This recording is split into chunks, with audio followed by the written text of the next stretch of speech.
On July 27, 2002, a Ukrainian Air Force Su-27 fighter jet crashed into a crowd of spectators, killing 77 and injuring 534, the worst airshow disaster ever. The crowd was watching a demonstration by the Ukrainian Falcons, the Ukraine acrobatic military flight team, at an airfield near Lviv. The jet being flown was the Sukhoi Su-27, a modern cutting-edge fighter jet roughly equivalent to the U.S. F-15. It is a two-seat plane with experienced pilots flying at the air show.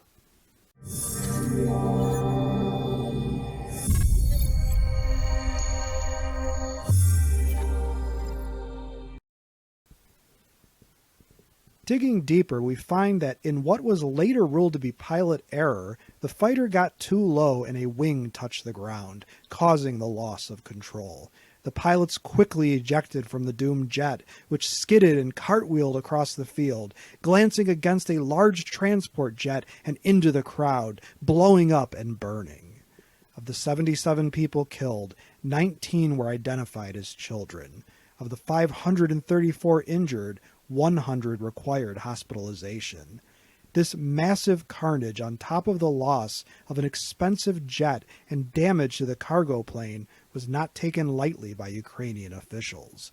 The head of the Air Force was fired, and the defense minister resigned, but his resignation was not accepted. The pilots were put on trial and convicted in 2005, receiving sentences of 14 and 8 years in jail. An additional 3 military officials were also jailed, and the pilots were ordered to pay massive fines for compensation to the victims.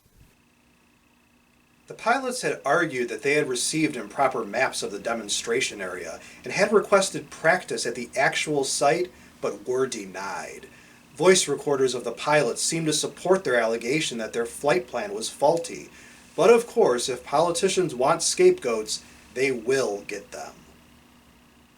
As a question for my students and subscribers, will this sort of disaster keep you from attending an air show? Should air shows with dangerous maneuvers be banned? Let us know what you think in the comments section below this video. If you like this video and would like to receive notification of new videos, please feel welcome to subscribe to History and Headlines and become one of our patrons. Your viewership is much appreciated.